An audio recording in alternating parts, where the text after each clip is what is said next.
What if I told you that nearly 2,000 years ago, a sacred text was deliberately buried in the Egyptian desert? A text so powerful that early church authorities refused to include it in the Bible. A text that reveals manifestation secrets capable of transforming your reality in ways modern self-help gurus are only beginning to understand. In 1945, a peasant farmer digging for fertilizer near Nag Hammadi, Egypt, struck something hard. Inside a sealed jar, he discovered 13 leather-bound manuscripts. Among them was the Gospel of Thomas 11:4, secret sayings of Jesus that the church didn't want you to read. And what these sayings reveal about the laws of manifestation will fundamentally challenge everything you thought you knew about creating your reality. Stay with me, because what you're about to discover has been hidden for centuries. And there's a reason why. The Gospel of Thomas isn't like Matthew, Mark, Luke, or John. There's no birth narrative, no crucifixion story, no resurrection account. Instead, it's a raw, unfiltered collection of Jesus' teachings, sayings that read less like religious doctrine and more like a manual for consciousness transformation. Written sometime between 50 and 140 CE, possibly even earlier than the canonical Gospels, this text was considered heretical by the early church fathers. Why? Because it places the power of divinity not in distant heavens or religious institutions, but within the individual. It democratizes spiritual authority in a way that threatens the hierarchical structure the church was building. Bishop Irenaeus of Lyon, writing around 80 CE, specifically condemned this gospel. Athanasius, the Bishop of Alexandria, in his festal letter of 367 CE, banned it outright. The official church wanted one narrative, one interpretation, one path to God through them. The Gospel of Thomas suggested something radically different, that the kingdom of heaven isn't a place you go after death, but a state of consciousness you access right now. When these texts were discovered in that Egyptian cave, scholars were stunned. Here was evidence of early Christianity that looked nothing like what survived. And buried within these 114 sayings are principles that align eerily with quantum physics, neuroscience, and the most advanced manifestation teachings of our time.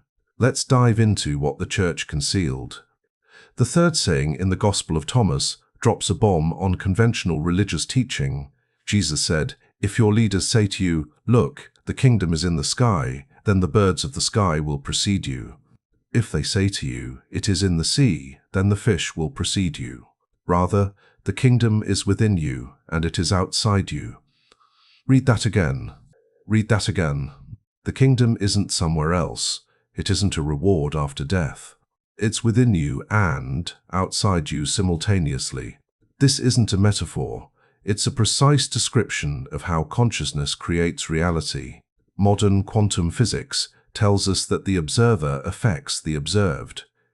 The double-slit experiment demonstrated that subatomic particles behave differently when watched versus when unobserved. Consciousness isn't separate from reality. It's woven into the fabric of existence itself. When Jesus says the kingdom is within and without, he's describing the holographic nature of reality.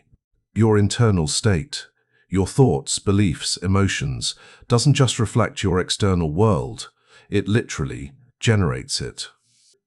The kingdom within is your consciousness. The kingdom outside is the materialized form of that consciousness.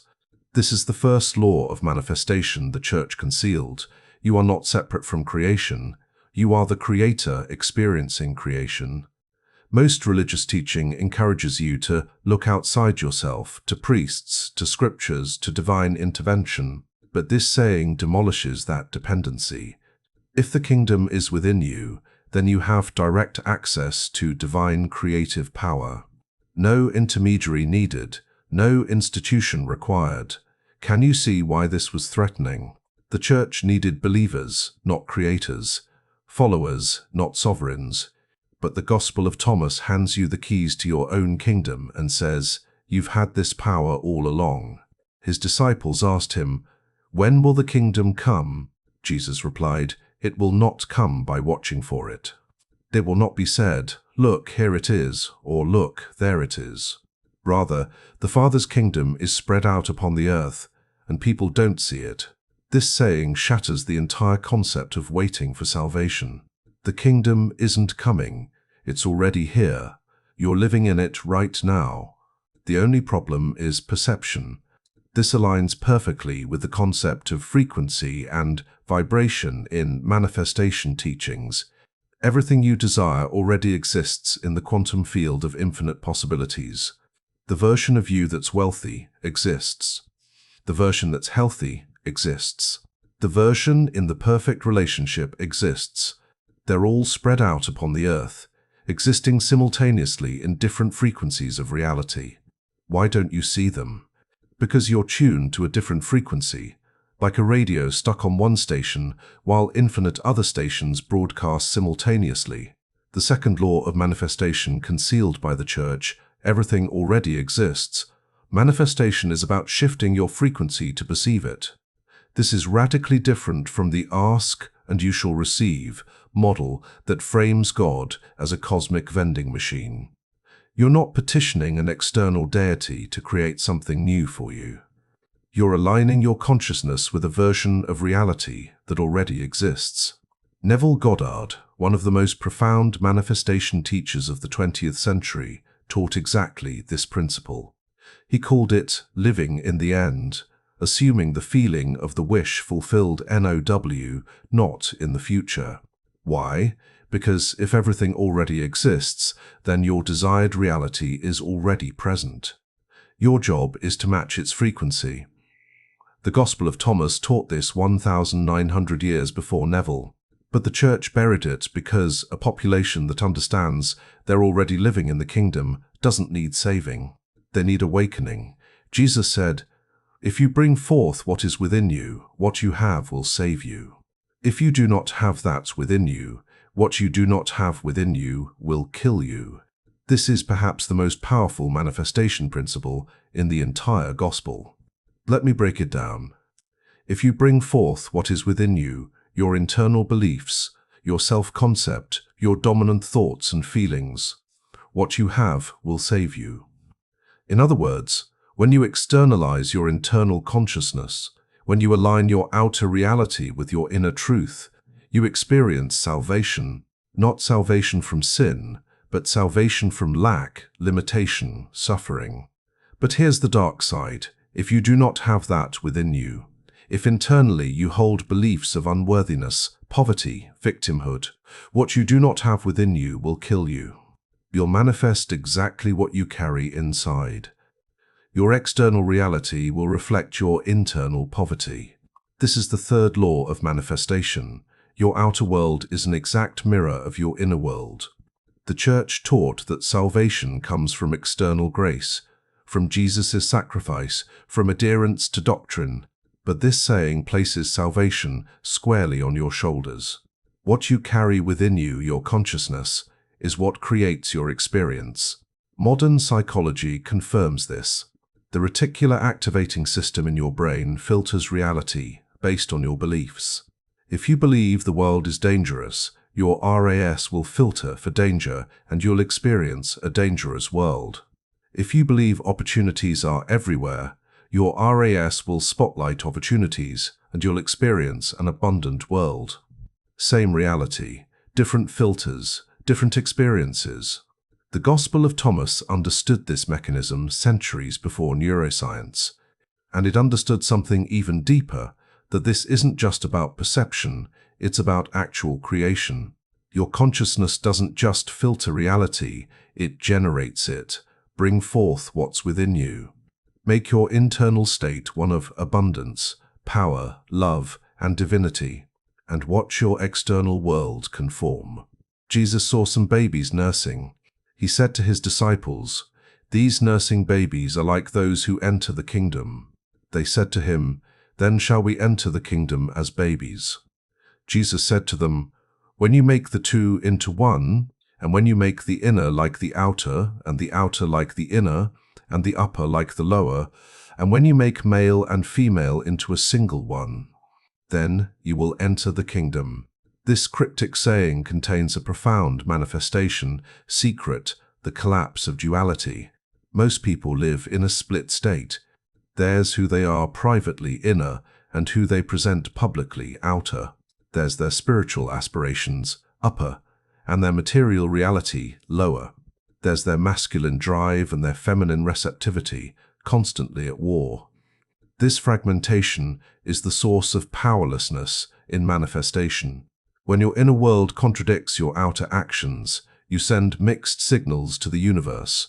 When your spiritual beliefs clash with your material behaviors, you create interference patterns that cancel out your creative power. The fourth law of manifestation, integration, creates power, fragmentation creates powerlessness. To enter the kingdom, to step into your creative authority, you must unify these polarities. Your inner belief and outer action must align perfectly.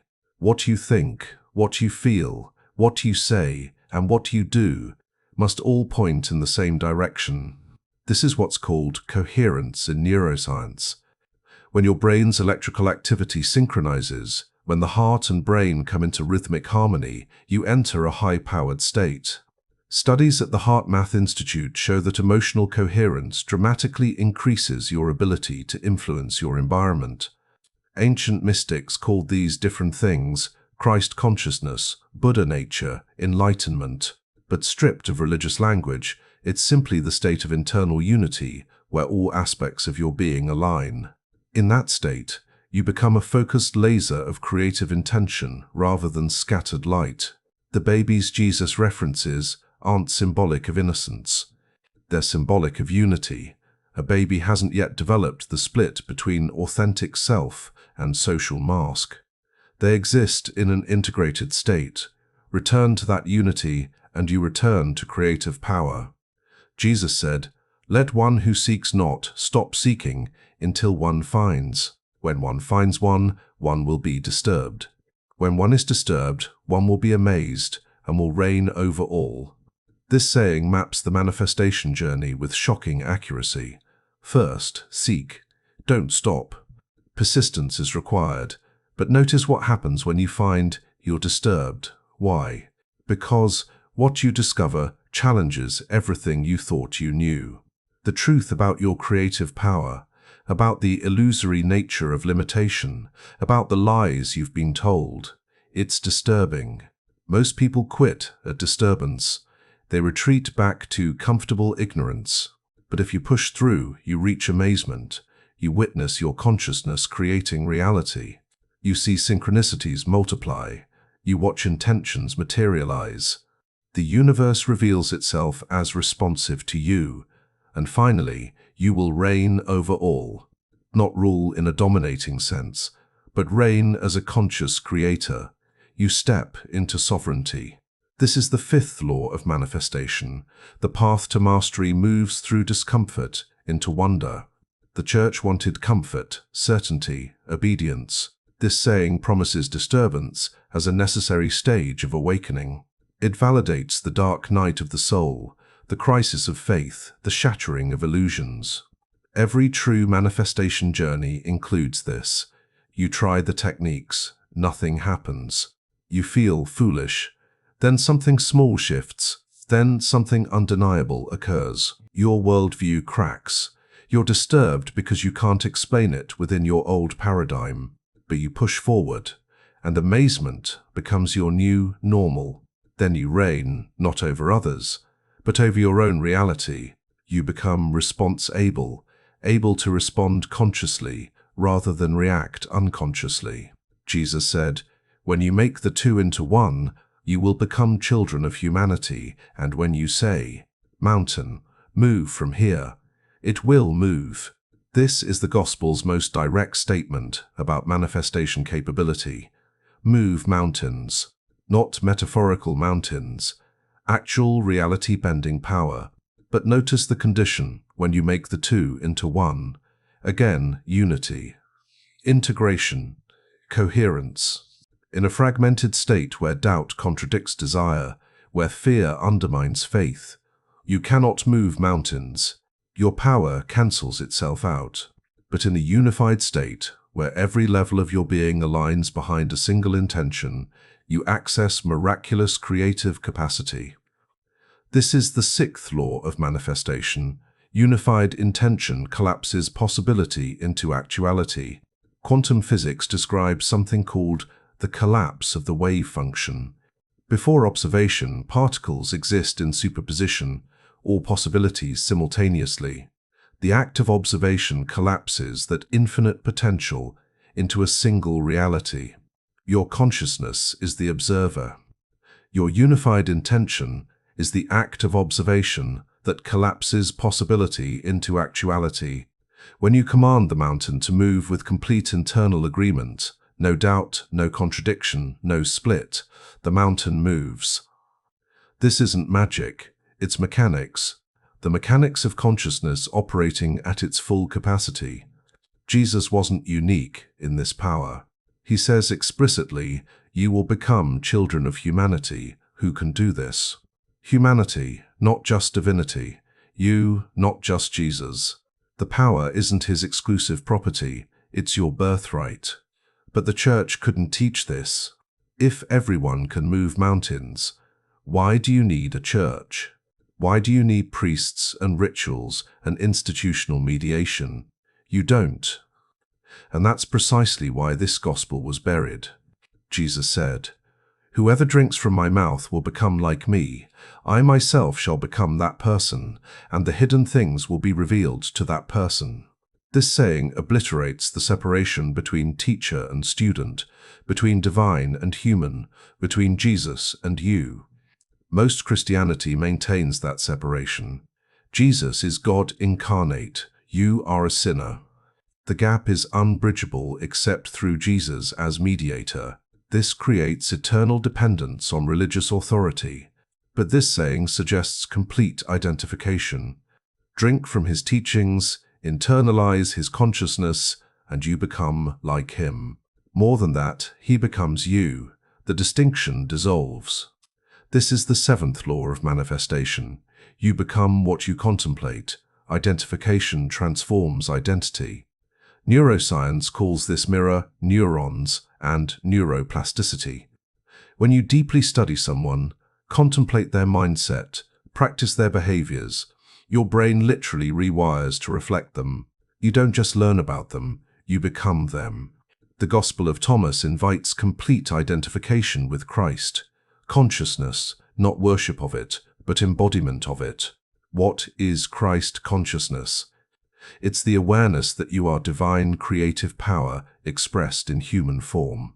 It's knowing that limitation is an illusion. It's the recognition that the kingdom of heaven, unlimited creative potential, is your natural state.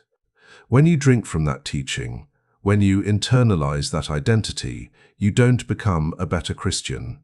You become a conscious creator. Hidden things are revealed, the mechanisms of reality that operate beneath surface appearances. You see through the illusion. And here's the radical part, Jesus says, "I shall become that person." The teacher dissolves into the student. There's no permanent hierarchy. The goal isn't to eternally worship Jesus as separate and superior. The goal is for Jesus to become you, for his consciousness to merge with yours until there's no distinction. This is exactly what every true spiritual tradition teaches, but which institutional religion obscures. The guru must dissolve into the disciple. The master must become the student. Separation is temporary scaffolding, not permanent structure. The disciples said to Jesus, "Tell us, how will our end come?" Jesus said, "Have you found the beginning then, that you are looking for the end? You see, the end will be where the beginning is. Blessed is the one who stands at the beginning, that one will know the end and will not taste death." This saying introduces a concept that's crucial for manifestation, the eternal now. Your disciples, your fragmented thoughts ask about the end, about outcomes, results, manifestations in the future. But Jesus redirects attention to the beginning, to this moment, to now. Why? Because the end and the beginning are the same point. In the eternal now, there is no linear time.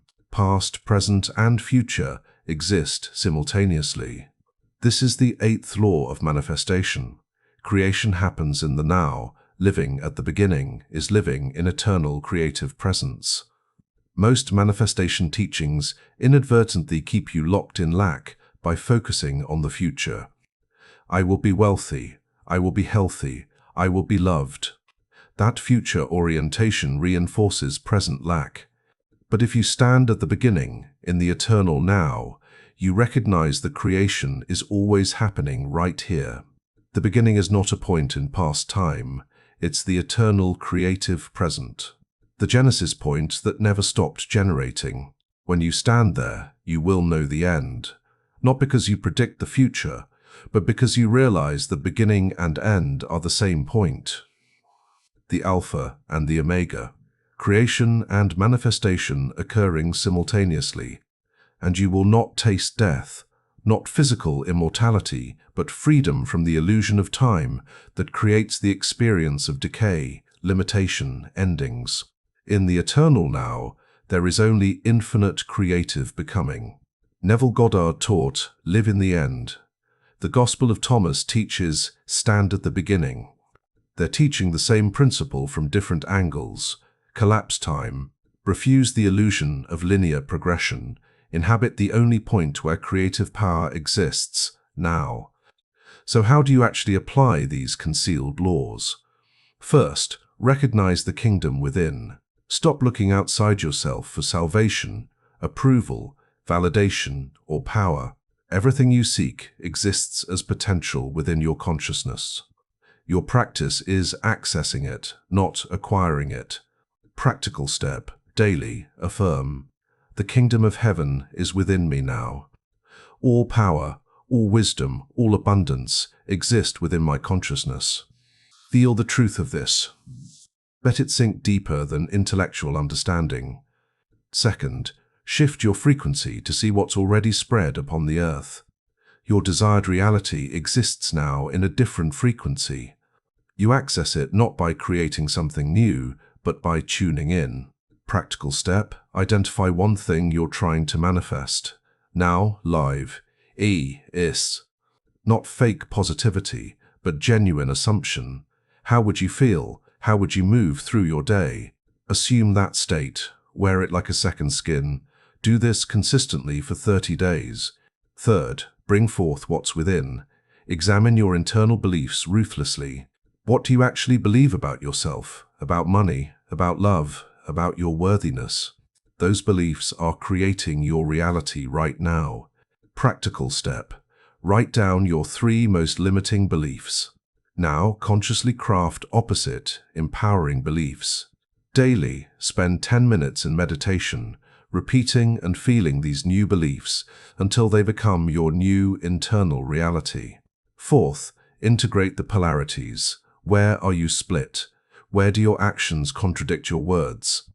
Where does your private self contradict your public self? Practical step. For 1 week, practice radical honesty and alignment. Let your inner state and outer expression match perfectly. Watch what happens to your creative power. Fifth, unify your intention. Choose one clear desire.